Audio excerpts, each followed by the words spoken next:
Amis téléspectateurs, bonsoir et bienvenue dans votre émission Mercredi Politique. Mercredi Politique de ce soir s'intéresse bien à cette actualité, l'actualité de la semaine qui est la rentrée scolaire 2019-2020, une rentrée qui a été plus ou moins effective sur toute l'étendue du territoire national. C'était un pari.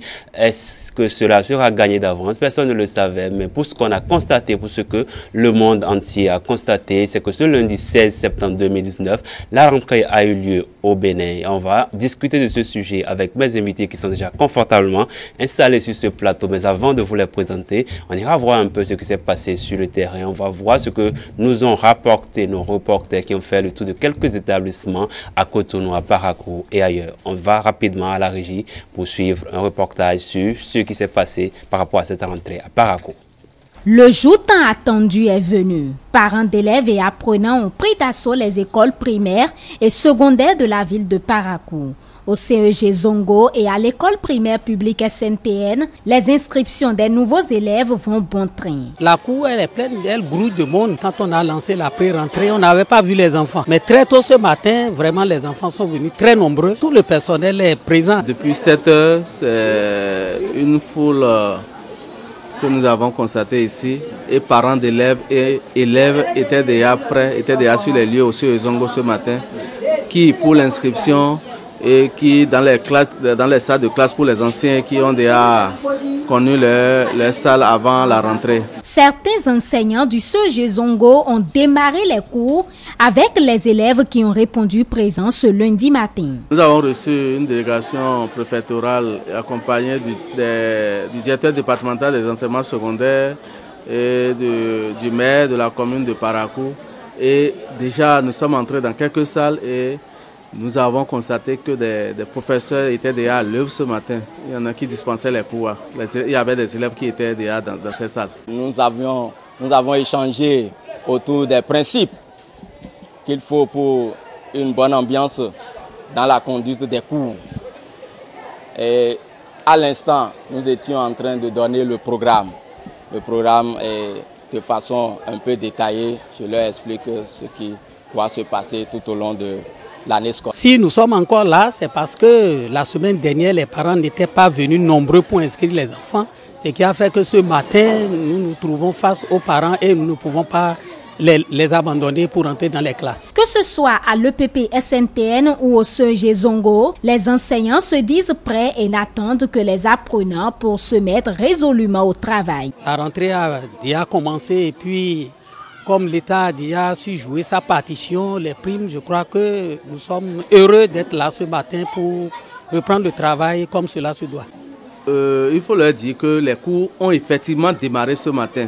Et vous aurez constaté que beaucoup d'élèves qui sont en tenue civile sont en train d'être renvoyés pour qu'ils se mettent en tenue parce que déjà les professeurs attendent, parce qu'ils sont déjà rentrés en possession de leur emploi du temps et certains élèves se font désirer déjà. Donc, j'exhorte les parents d'élèves à envoyer ces élèves, même si ce n'est qu'avec 2 cahiers pour ceux qui ne sont pas prêts, qui viennent d'abord prendre connaissance de ce qui se passe, qui n'attendent pas, on n'attend pas une semaine pour dire non, c'est le début, non. Les cours ont effectivement démarré et cela se voit déjà à travers ce que les professeurs font dans les salles de classe. Et nous serons rigoureux sur ça. Les élèves qui vont s'absenter pendant quelques jours, nous allons faire appel aux parents et des engagements seront pris. Parakou, à l'instar des autres localités, est déjà en pleine effervescence scolaire. Nul doute que dans les 48 heures ou 72 heures, tous les groupes pédagogiques vont être en pleine animation. C'est ici que vous allez mettre communication orale. Premier jour de la rentrée et les cours ont déjà démarré ici dans ce collège. Les premières situations d'apprentissage des matières sont en train d'être enseignées. Devant chaque fait évoqué, vous mettez votre représentation initiale. Je ne vais pas revenir sur ça la prochaine fois. République du Bénin. C'est donc reparti pour 9 mois de cours pendant lesquels les élèves devront se donner au travail pour espérer de bons résultats. 9 mois de dur labeur et de complicité avec nos apprenants qui à coup sûr vont avoir la réussite. Et je suis certain qu'au thème de cette année, qui comme l'année passée, ce ne sera pas entaché de grève. Je suis sûr, disais-je, que l'année sera couronnée de succès et pour les élèves et pour les professeurs. Et nous avons déjà donné les conseils aux apprenants afin qu'ils puissent vraiment se donner pour que le double défi que nous avons, puisque c'est une classe d'examen, le double défi de l'obtention du BEPC et du passage en classe supérieure puisse être réalisé. Quand bien même la cour de cet établissement est bondée d'élèves et que les emplois du temps sont affichés à l'entrée des classes, les cours n'ont véritablement pas démarré. Lorsque j'ai fait le tour, j'ai remarqué que les élèves ne sont pas dans les classes comme souhaité. Nous avions commencé la pré-rentrée depuis le 1er septembre.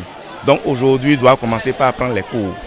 Que les parents libèrent les enfants et qu'ils viennent, s'il y a des formalités à faire ces formalités pour que l'année scolaire soit meilleure à celle de l'année scolaire 2018-2019. Les élèves présents se disent prêts pour cette nouvelle année scolaire. Ils ont même fait la promesse de travailler mieux que l'année précédente. Je suis content parce que je vais pouvoir recommencer les cours. J'ai promis à mon père et à ma mère d'être le premier de ma salle. Je suis prêt parce que j'ai le bac à passer. Que ce soit dans l'un ou l'autre des collèges, le constat est qu'à Cotonou, la rentrée a été effective. Eh bien, c'est là, on l'a tous vu avec des élèves qui font déjà des paris, des élèves qui prennent déjà des engagements. Le thème de ce mercredi politique de ce soir, c'est la rentrée scolaire apaisée, paris gagné. Ce soir, j'ai trois invités sur le plateau. À ma gauche, M. Charles Olympio, c'est avocat, vous êtes acteur politique, membre de l'Union progressiste. Bonsoir. Bonsoir, monsieur le journaliste, et bonsoir, chers téléspectateurs. À ma droite, M. Eloge Lesimé, enseignant syndicaliste. Bonsoir. Bonsoir, cher ami. Merci d'avoir accepté le rendez-vous. C'est moi. J'avoue que ça n'a pas été du tout facile de pouvoir vous avoir enfin sur ce plateau. Non, c'est compte tenu de notre agenda. Ok. On va faire l'exercice de cette émission. Vous comprendiez comment ça marche et peut-être que vous allez y prendre goût et être des notes plus souvent. Il n'y a pas de problème. Si je suis disponible, je serai là à tout moment. Pour compléter le plateau, M. Olivier Nyansono, vous êtes enseignant. Bonsoir. Bonsoir Dieudonné, bonsoir à tous les invités sur cette émission. Rapidement, je vais avec M. Charles Seboka, vous qui êtes acteur politique. C'est vrai que vous n'êtes pas directement impliqué dans le système éducatif, vous êtes dans un autre domaine, mais la rentrée scolaire au Bénin, peut-être que beaucoup n'y croyaient pas, on pensait que c'était des programmations, des projets du gouvernement et qu'au moment venu, à cette date qui a été prévue depuis les vacances, on savait déjà quand est-ce que la rentrée 2019-2020 aura lieu. Eh bien, ce 16 septembre, on a constaté tous les élèves ont repris le chemin des classes. Oui, merci beaucoup, monsieur le journaliste. Je vais reprendre encore mes salutations à l'endroit des Béninois qui nous suivent en ce moment et nos chers téléspectateurs qui sont ces derniers temps heureux de voir tout ce qui se passe autour d'eux. Je commence par dire heureux parce que c'est vrai, il s'agit de la rentrée, nous parlons, où dans chaque maison, dans chaque contrée, dans chaque rue de Cotonou, comme à Calavi, vous vous rendez compte que tout le monde cette année est heureux. Ils sont heureux, pourquoi? Parce que les choses qui ont été annoncées, les démarches qui ont été menées pour que la rentrée soit une rentrée de gloire, une rentrée réussie pour le gouvernement, toutes les conditions ont été réunies pour que véritablement le pari soit gagné pour ce gouvernement. Et pour moi, je dis c'est un pari gagné parce que nous-mêmes, nous nous sommes dit qu'il fallait aller faire des tours dans certains centres de formation et d'éducation, dans certaines écoles, pour nous convaincre de ce que les choses se sont très bien passées. Alors, je puis vous dire, les enseignants, les apprenants eux-mêmes, y compris leurs parents que nous sommes, chacun était content. Puisque quoi? Tout a été bien démarré. Et ce serait bien pour le bonheur du peuple béninois. Ça, c'est l'acteur politique, le parent d'élève qui a parlé. Je vais m'attaquer à l'enseignant qui, au-delà d'être parent, est aussi dans les classes pour enseigner à ses enfants, enseigner à ses élèves tout le savoir, tout ce dont il a besoin pour pouvoir grandir. Avec vous, M. Nyansono, je ferai le même exercice. Peut-être que vous avez déjà repris le chemin des cours. Vous êtes tout aussi mieux placé pour nous parler de comment ça s'est passé ce lundi. Merci beaucoup. Il faut dire que déjà lundi à 8 h, moi j'étais en situation de classe. C'est vrai qu'on a repris timidement. Et tout se passe bien au niveau des apprenants. Il y a de l'engouement. Au niveau des parents, il y a de la joie qui se lie. Et je pense que le pari gagné, dont on est en train de parler de la part du gouvernement, est effectif. D'abord, même dans les publics, je peux vous assurer cela, même dans les publics, les cours ont repris effectivement.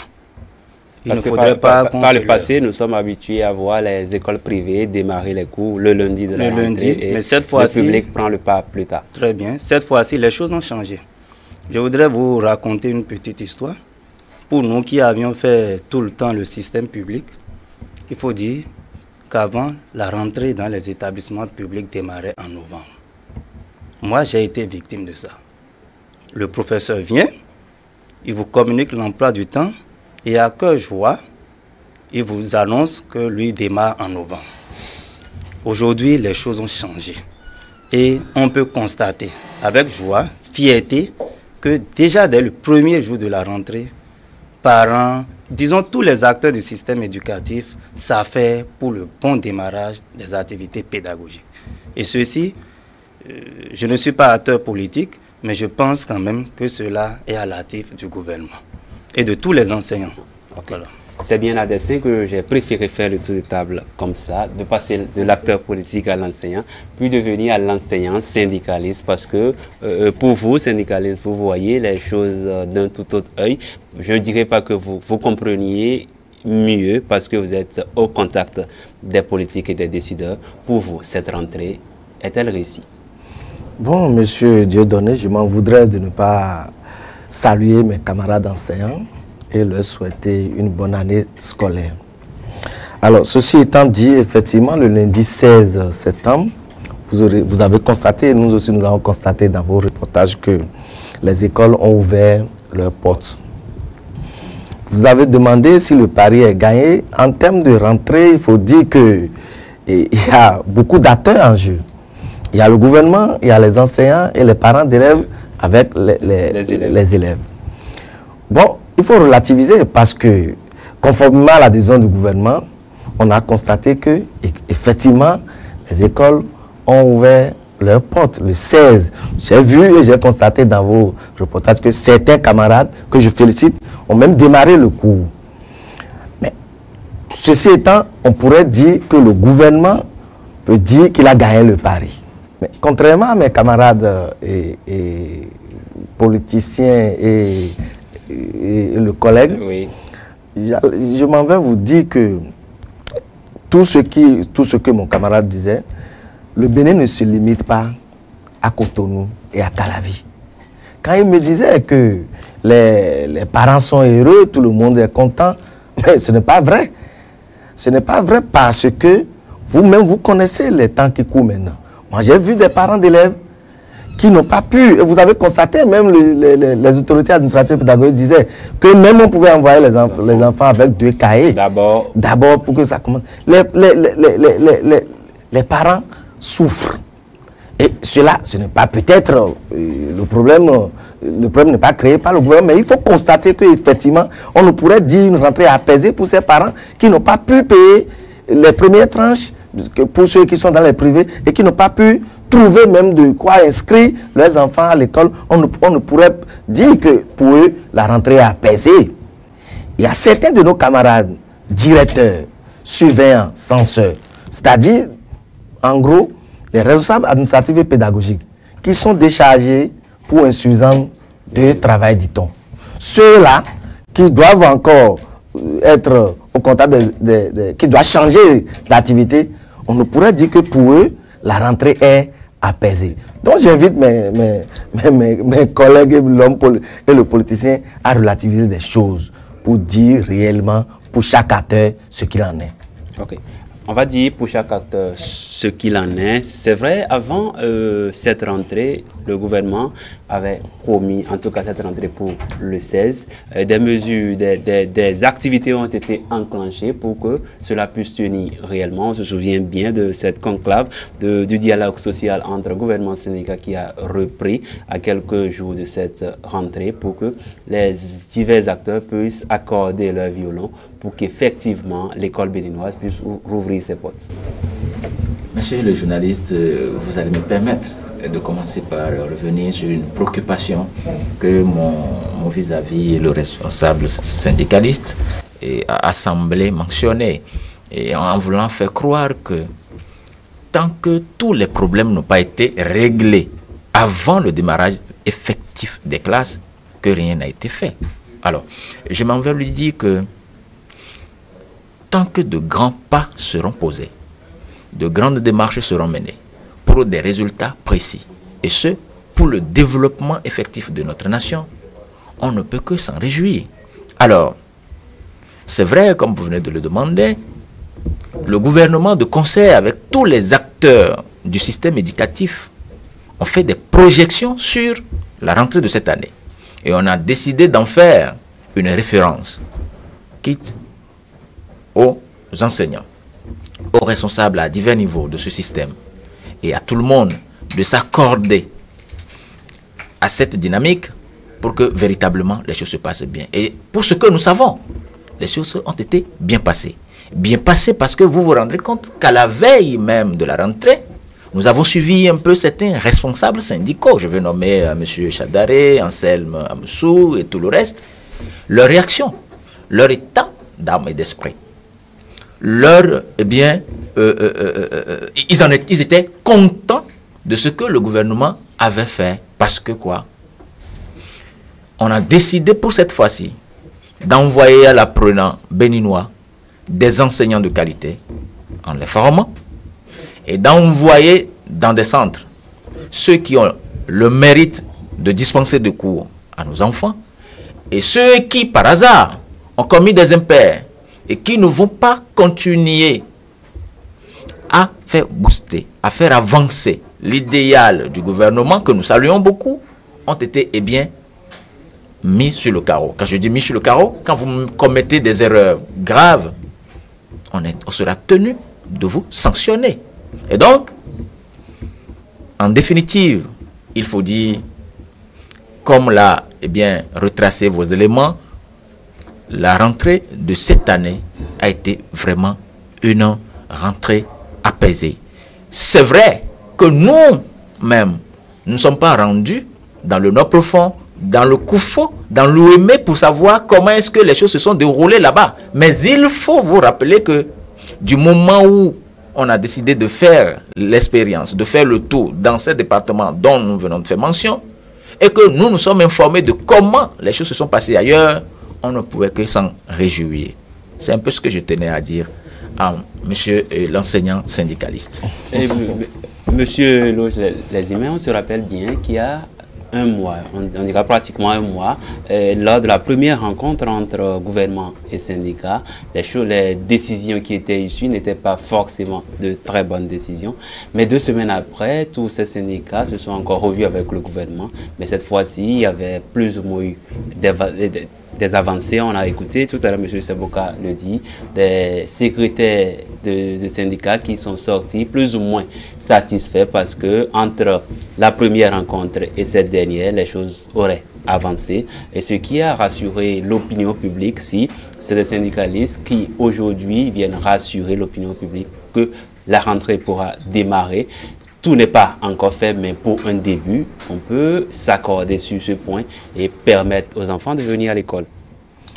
Bon, vous savez, tant qu'il reste à faire, rien n'est fait, dit-on.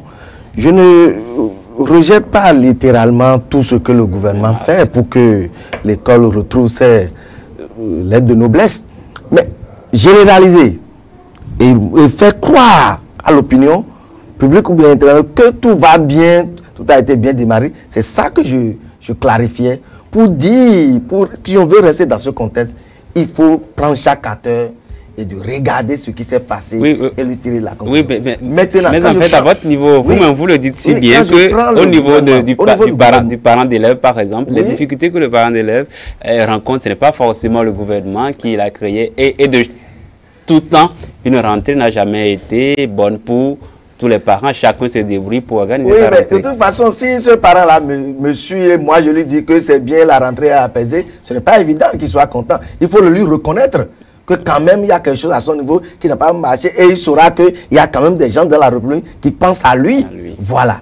Maintenant, si nous venons au gouvernement, ce qui est classique, ça a été fait.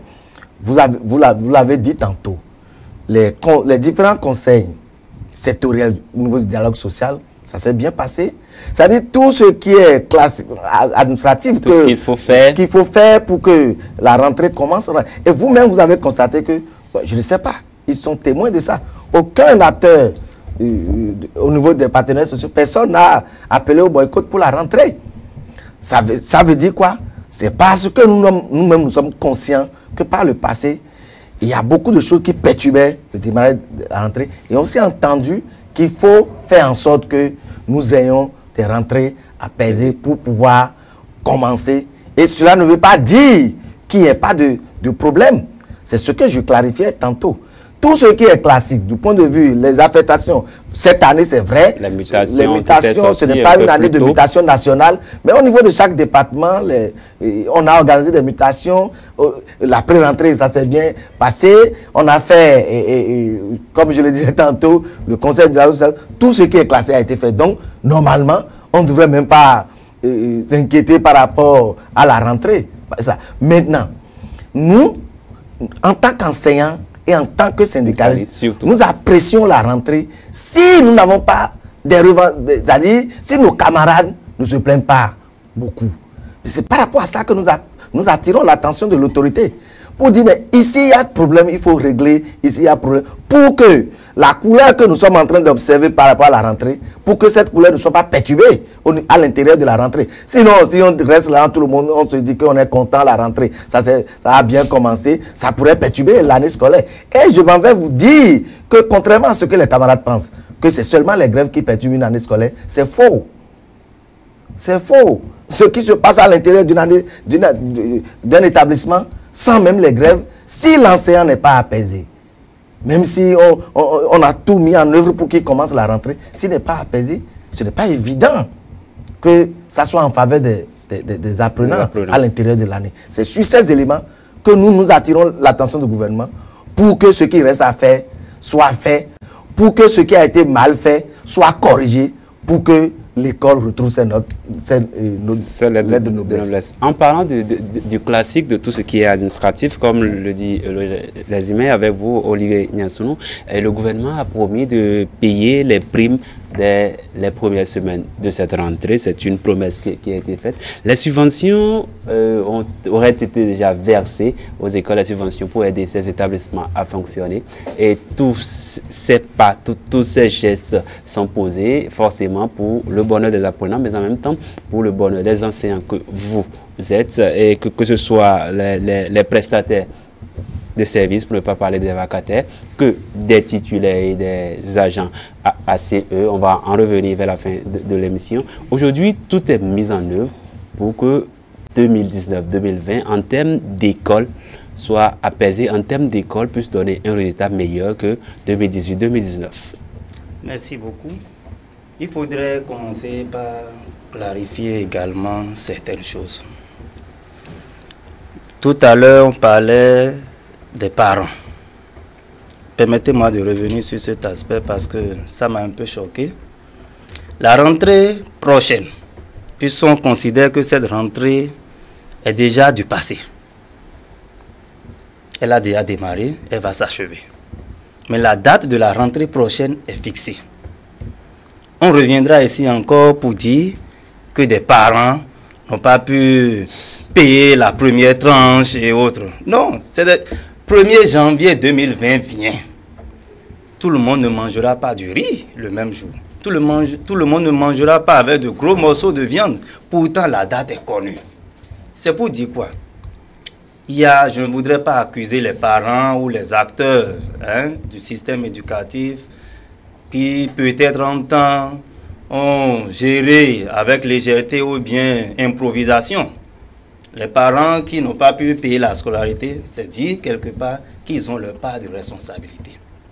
Ça, je finis avec ça. Alors, revenant à votre question proprement dite, il faut donner à César ce qui est à César et à Dieu ce qui est à Dieu.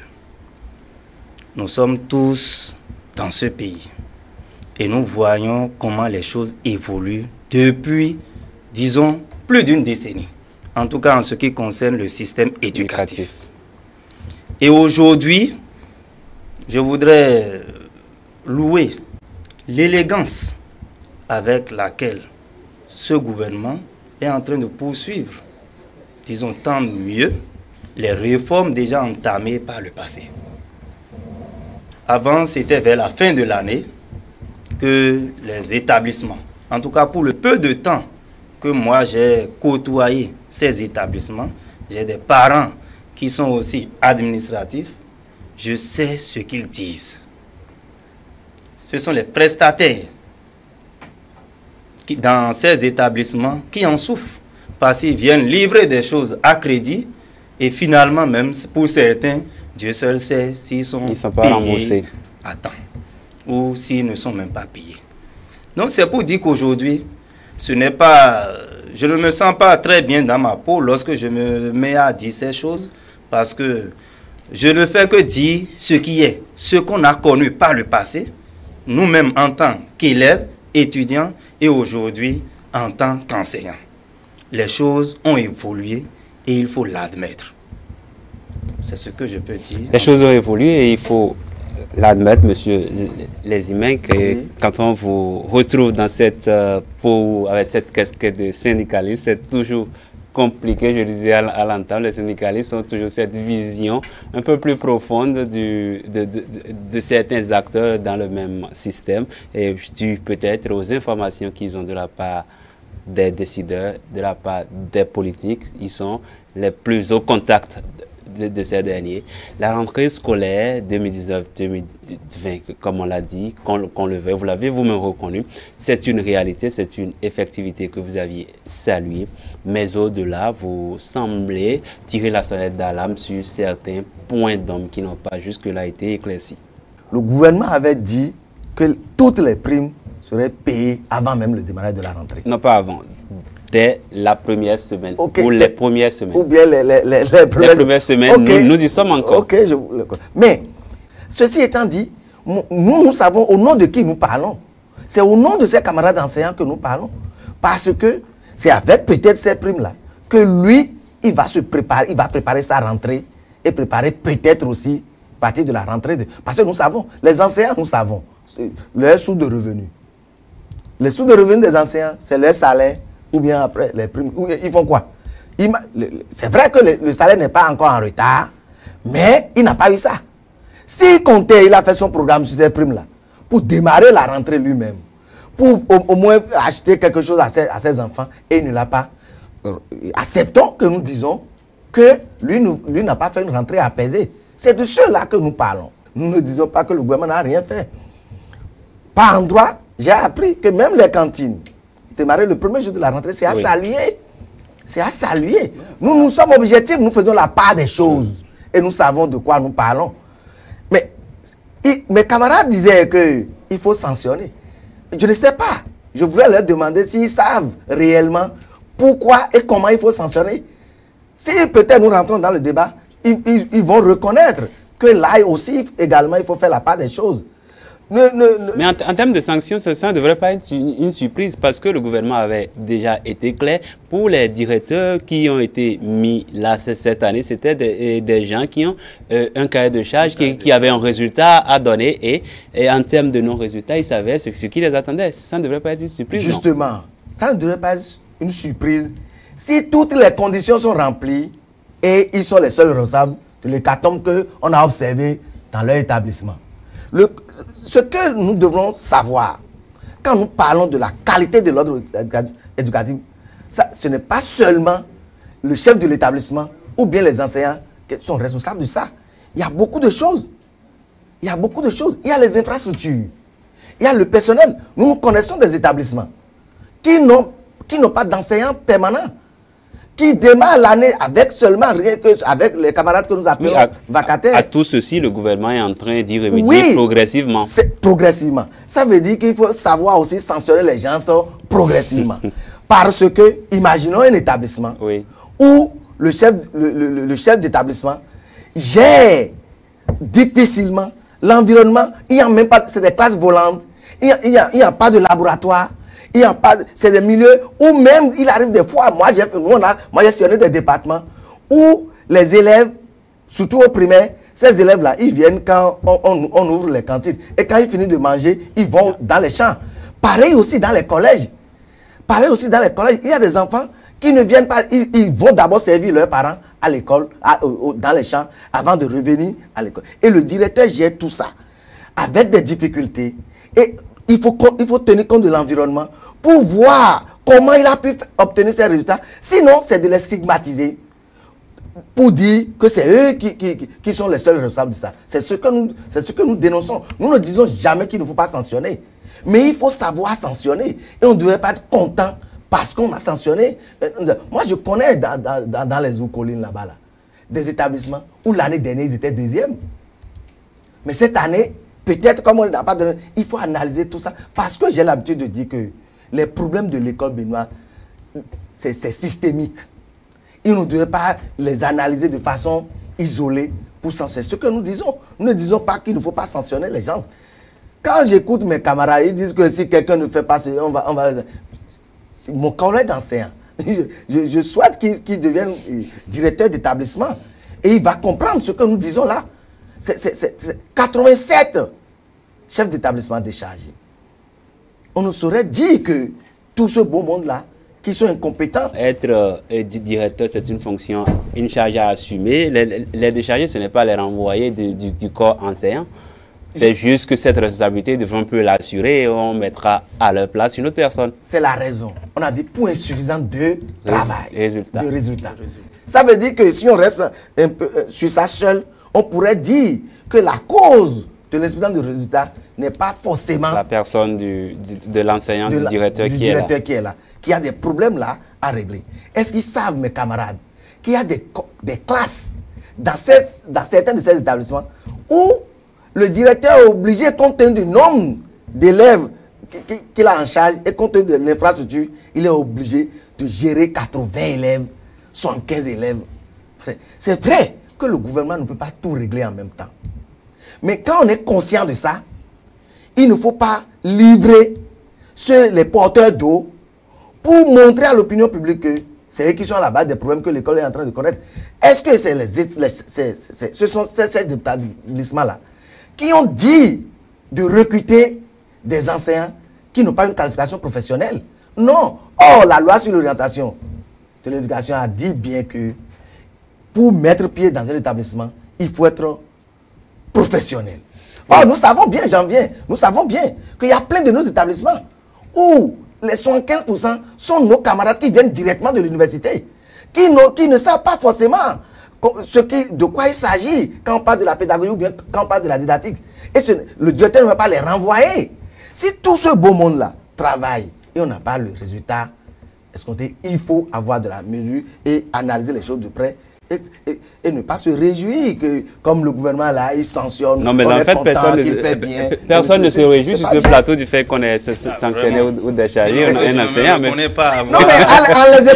en les écoutant, c'est que le gouvernement qui a sanctionné comme ça là, c'est un gouvernement à féliciter. Non, c'est l'exemple qui a été donné qui plutôt réjouit M. Charles Seboka. Oui, monsieur le journaliste, merci beaucoup pour l'occasion là que vous nous donnez pour éclairer nos compatriotes et les aider à comprendre au fait ce qui se passe autour du système éducatif au Bénin pour que dorénavant ils constatent par eux-mêmes, ils concluent par eux-mêmes les efforts que les dirigeants actuels sont en train de faire. Tous les dirigeants. Pourquoi je dis ça? Bon, je dois rappeler à mon cher ami d'en face, le syndicaliste, que nous venons de très loin. Je ne vais pas reprendre les propos de l'ancien président de l'Assemblée nationale, qui disait que le Bénin était déjà quelque chose de fracassé, que M. Talon est venu hériter. Alors, je ne veux pas rentrer dans ces détails politiques. Monsieur le syndicaliste doit savoir que même si vous apprenez un remaniement ministériel, un remaniement de gouvernement, et que des ministres ont été enlevés et d'autres remplacés, cela ne voudra pas obligatoirement dire que c'est le ministre en sa personne à lui qui a commis des impairs. Parce qu'au niveau d'un département ministériel, on a des secrétaires généraux, on a des directeurs centraux, on a des directeurs techniques, des gens qui ont des responsabilités qui doivent assurer et faire des comptes au ministre en tant que coordonnateur de toutes les activités au niveau de ce département. Mais si celui qui a demandé vous mettre à la commande de ce département, constate que les résultats à lui fixés ne sont pas atteints, il va vous remplacer. Parce que vous n'avez pas atteint le résultat que lui, il s'est fixé. Puisqu'il a un compte rendu à faire à la République en fin de son mandat. Donc, si aujourd'hui, nous savons que le gouvernement en place a décidé de façon extraordinaire à organiser la distribution des kits scolaires à un nombre important d'apprenants béninois pour le compte de cette année. Et qui, étant conscient du fait que, puisque c'est le syndicaliste qui venait de donner l'exemple, du fait que nous avons des enseignants dans des centres de formation, dans des collèges et écoles, tout ça, qui n'ont pas la qualification requise, qui ne sont pas professionnels pour venir dispenser les cours. Parce que, par le passé, nous savons bien comment les choses se sont passées, les reversements et tout. Quand les choses ne vont pas sur le campus universitaire, le jeune rentre chez lui au village, il renvoie le directeur parce qu'il doit avoir des heures de vacation et ça commence par là. Et tous ceux-là ont été enrôlés. Le psychologue devient professeur de français, le juriste devient professeur de tout ça. Donc, tout ce amalgame a été donc connu de celui qui est venu aux affaires. Il faut donc refaire les choses et les rimer avec ses objectifs à lui ou à soi. M. Talon, étant dans cette dynamique, a vu que tout ce qui a été fait au regard, c'est-à-dire sous les regards de tout le peuple béninois, était nécessaire. On l'a fait. Et d'autres choses ont été annoncées. Et le syndicaliste le sait mieux que moi. Parce que vous avez suivi bien avant ces étapes-là, le ministre Maounion Kakpo, il a dit beaucoup de choses. Nous avons suivi le ministre de la maternelle. Les gens parlaient. Que ce soit. Il y a plein de choses qui est réservé à l'enseignant et à l'apprenant béninois. Parce qu'aujourd'hui, le chef de l'État et son gouvernement sont conscients de ce que les centres de formation publics doivent désormais reprendre leur place. La lettre de noblesse dont vous venez de parler. Si vous permettez, je ne sais pas s'il connaît de quoi il parle là en parlant de l'école de cette manière et en parlant des reversés de cette manière. Voilà des gens qui ont pu, parce que l'école avait besoin d'enseignants, ceux-là sont allés et ils les présentent comme cela. Ce faisant, c'est des gens qui font croire au chef de l'État, je ne sais pas son obédience politique, qui font croire au chef de l'État que tout va bien, il faut foncer, au lieu d'être franc, de dire réellement de quoi il s'agit, de les analyser avec fin. Nous, on n'est pas des... Moi, je ne dis pas que le président Talon ne travaille pas. Mais il faut lui dire là où ça ne va pas pour qu'il corrige pour le bonheur de tout le monde. Mais présenter mes collègues enseignants comme ça, c'est grave. Tout président, depuis 1960, fait ce qu'il pourrait pour l'épanouissement de notre pays. Vous n'avez jamais vu un chef de l'État qui pourrait dire « Moi, je ne veux rien faire pour mon pays ». Moi, je n'ai jamais connu ça. Mais nous apprécions ce qui est fait et nous disons de faire le reste. C'est ce que nous demandons. C'est juste on ne peut pas dire que mes collègues enseignants... En parlant d'appréciation, chacun a son appréciation, chacun a sa vision, a sa façon de voir les choses. Vous êtes dans la peau du syndicaliste. Lui, il est dans la tienne. Donc, et quelle est la tienne? Il est acteur politique, il est parent d'élèves, donc accepter qu'il puisse... Monsieur Babatunde, nous sommes toujours au Bénin et rien n'est inventé ou l'on n'est pas en train de réinventer le Bénin. Nous avons suivi dans ce pays, même le chef de l'État qui est passé avant M. Talon, dire que lui ne sait pas comment faire, il ne sait plus quoi faire pour sa jeunesse. Et que s'il le faudra, il va même acheter des ballons à des gens pour qu'on tape dedans. Alors, préoccupé par cette jeunesse. Ça a quoi à voir avec l'école? Ah non, pourquoi je dis ça? C'est de la même façon les choses s'étaient passées au niveau du système de l'éducation. Je ne vous... Écoutez, je ne... On ne va pas refaire le débat. On ne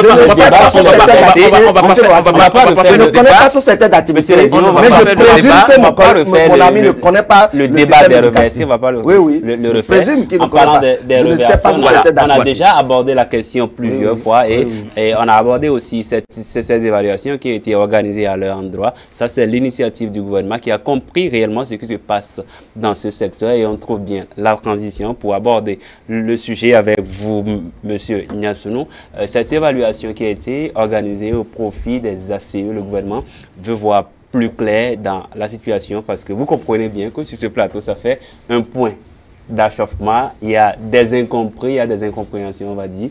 Le gouvernement qui veut voir clair et pouvoir mettre chacun à sa place.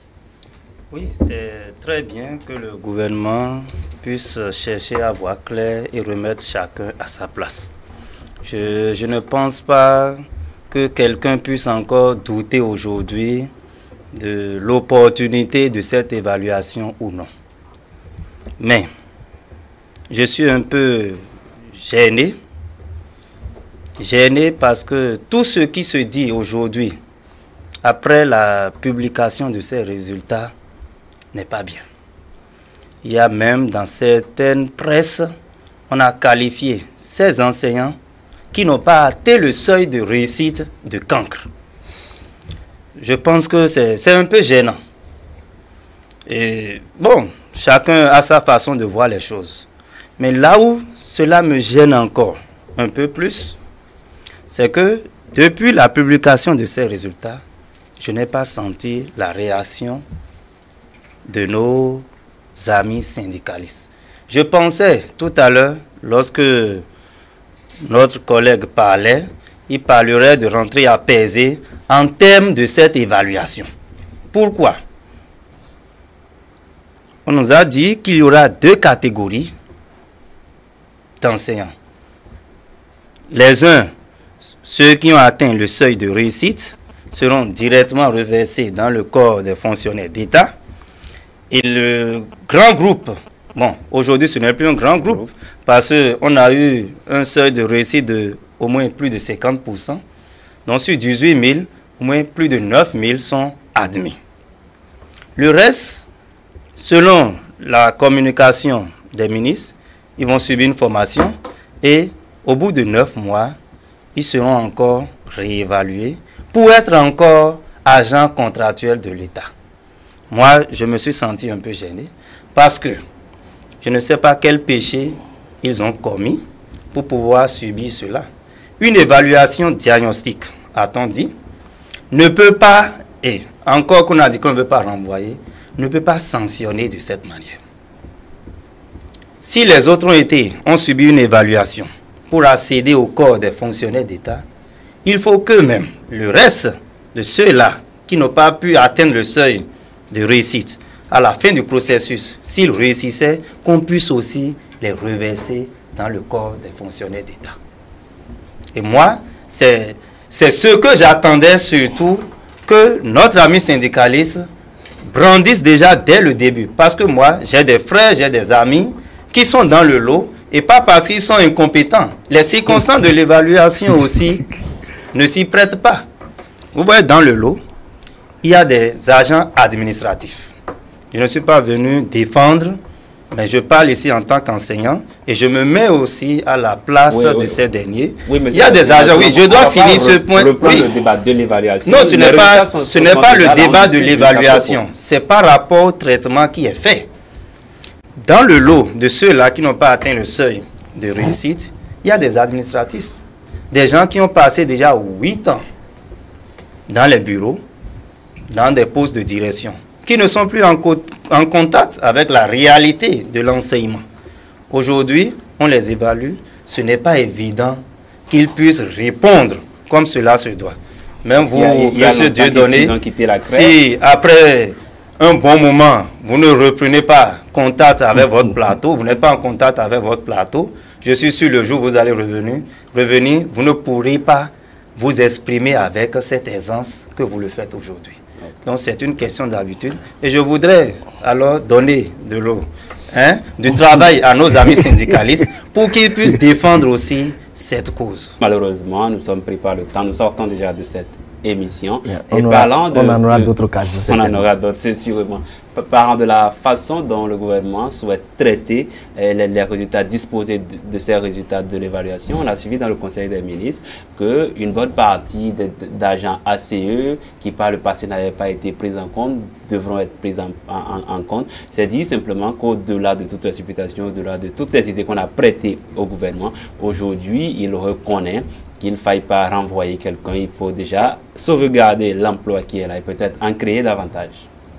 Bon, de toute façon, moi, je félicite mes camarades qui ont pu tirer leur épingle du jeu et j'encourage ceux qui restent pour dire que l'échec n'est que le report du succès. Ceci étant dit, nous, avec le gouvernement, nous avons pris des engagements. Nous demandons simplement que ces engagements-là soient respectés. Si ces engagements-là sont respectés, nous pensons que nos camarades, ceux dont ils parlent, ils seront contents.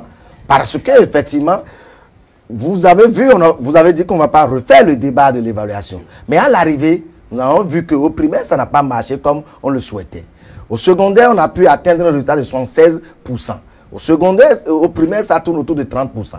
Comme le gouvernement a promis, les remettre en formation et après les évaluer, ce qu'il dit, nous on a anticipé. S'il n'a pas lu les relevés de conclusion, c'est depuis là-bas que nous on a suggéré au gouvernement, ça fait partie de nos doléances, que si on ne sait pas, à l'arrivée, le groupe, c'est eux qui définissent le grand et le petit, nous on ne parlait pas de... Ceux qui n'ont pas passé le seuil de réussite, après, parce qu'ils seront formés, s'ils réussissent après, il faut qu'ils rejoignent notre groupe. Moi, je suis là et j'observe. Je disais que nous ne sommes pas Dieu. Mais il faut prendre le chef de l'État au mot et aller à cette évaluation. Et s'il respecte les engagements pris, que ça serait le bonheur de nous tous. Donc, nous suggérons simplement que le gouvernement, et nous souhaitons qu'il respecte ses engagements. S'il respecte ses engagements, on vient de donner les résultats seulement le vendredi passé. Ça veut dire, la structure qui a organisé cette évaluation, personne ne doute de son expertise et des compétences en matière de gestion des examens. Donc, on lui donne le temps pour que ceux qui doivent réclamer, nous avons même obtenu que nos camarades puissent réclamer pour savoir ce qu'ils ont fait réellement. Si à l'arrivée, on fait le point, le reste, nous sommes là, nous allons, ce n'est pas que nous soutenons le gouvernement, nous, c'est pour le meilleur de nos camarades, nous revendiquons pour leur intérêt. Personne ne dit que nous soutenons qui que ce soit. Nous gérons les intérêts de nos camarades. Donc, que nos camarades soient rassurés pour dire que ce qui est du devoir des syndicalistes, nous allons le faire. Mais grâce à votre soutien aussi, il faut nous faire confiance. Ce n'est pas parce que si c'est dans leur intérêt qu'ils reconnaissent que les syndicalistes existent. Si nous parlons, il faut qu'ils nous fassent confiance pour savoir que nous luttons pour leurs intérêts. La confiance aux syndicalistes, c'est une autre question qu'on abordera sûrement. C'est une grosse question par ces temps qui courent. Monsieur Charles Servoka, juste un dernier mot pour sortir de cette émission. Bon, monsieur le journaliste, merci beaucoup pour cette invitation. Et je tiens à dire aux téléspectateurs et au peuple béninois que nous n'avions pas cru. Des procès d'intention ont été faits, des préjugés ont été enregistrés. Mais nous constatons avec surprise que les choses évoluent à bon train. Nous ne pouvons que faire confiance à cette équipe dirigeante et qui nous conduit aujourd'hui, puisque des surprises sont encore annoncées. Et nous ne serons jamais laissés sur le carreau dans cette dynamique-là. Chacun doit apporter sa partition pour que, à la fin du mandat du chef de l'État, comme dans tous les autres secteurs, le Bénin soit véritablement révélé. Puisqu'à la date d'aujourd'hui, tout est en chantier. Et à l'arrivée, nous verrons que tout a été poussé. Et que ce serait pour le bonheur du peuple béninois. Pour les enseignants et pour nous qui ne sommes pas enseignants aussi. Merci, monsieur le journaliste, et merci à chers téléspectateurs. Monsieur Yansino, juste en 30 secondes.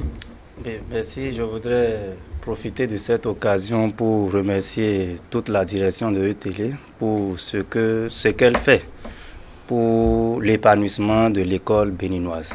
Je ne voudrais pas comparer, mais je sais que vous aidez vraiment les téléspectateurs, les parents surtout, à comprendre ce qui se passe dans le monde enseignant. Je voudrais, pour finir, inviter très humblement nos deux ministres, le ministre des enseignements secondaires et le ministre des enseignements maternels et primaires, à revoir les choses. Je sais qu'ils le font déjà assez bien, ça je n'en doute pas. Et tout à l'heure, j'ai même apprécié l'élégance avec laquelle ces deux ministres conduisent les réformes dans le système éducatif. Ça, il faut l'apprécier, il faut louer cela. Maintenant, que le dialogue qui a déjà commencé entre syndicalistes et le gouvernement puisse se poursuivre parce que j'ai constaté que c'est grâce à ce dialogue qu'aujourd'hui, ou depuis 2 ans, nous avons des rentrées apaisées. Voilà. Amis téléspectateurs, avant de conclure cette émission, on va suivre le commentaire de la rédaction. Ce lundi 16 septembre 2019 marque la rentrée des classes 2019-2020 au Bénin. Loin de se vanter des résultats obtenus l'année écoulée, le gouvernement du nouveau départ compte poursuivre la renaissance de l'école béninoise amorcée depuis plus de 2 ans. En témoignent les dispositions prises par le président Patrice Talon et son gouvernement pour une rentrée apaisée. Les rencontres gouvernement-syndicats se multiplient. La dernière en date, celle du mercredi 11 septembre 2019. Point a été fait des préparatifs de la rentrée scolaire. En l'occurrence, les dispositions pour une rentrée apaisée ont été rendues publiques par le ministre de l'Enseignement maternel et son collègue des enseignements secondaires, techniques et de la formation professionnelle. Une sortie conjointe qui rassure enseignants et partenaires sociaux sur des sujets qui ont pendant longtemps été le point d'achoppement avec le gouvernement. Il s'agit de l'acquittement par l'État des différentes primes et subventions dues aux enseignants. Elles seront payées dans les premières semaines de la rentrée, ont rassuré les ministres Salimane Karimou et Maounion Kapo. Dans cette même logique, les frais de fonctionnement des écoles ont été déjà versés aux directeurs d'établissement afin que les cours puissent démarrer effectivement le lundi 16 septembre 2019. À cela s'ajoutent les subventions liées à l'exonération des frais de scolarité pour les filles. On peut le dire, le sens de l'anticipation a payé. Les partenaires sociaux ont accordé leur violon pour que la rentrée scolaire se déroule normalement. En ce qui concerne les cantines scolaires pour les plus petits du primaire, l'État a déjà joué sa partition en mettant les vivres à la disposition des écoles concernées. Tout est donc prêt pour que la rentrée scolaire démarre. L'autre bonne nouvelle pour cette rentrée est la mise à disposition gratuite par le gouvernement des cahiers d'activités de français et de mathématiques pour les classes de CI et CP. Même les localités du Bénin, réputées difficiles d'accès, ont mérité une attention particulière de la part du gouvernement Talon. L'école béninoise retrouve peu à peu ses lettres de noblesse avec un taux de réussite en 2019 de 84,18% au CEP, 56,72% au BEPC et 88,11% au baccalauréat. Des records à absolument battre en 2020. C'était votre commentaire de la rédaction de E-Télé. Rentrée scolaire 2019-2020. Une rentrée apaisée, un défi, un pari gagné pour l'actuel gouvernement. C'était le thème autour duquel nous discutions avec mes invités. Merci de nous avoir suivis. Prenez le prochain rendez-vous de votre émission Mercredi Politique.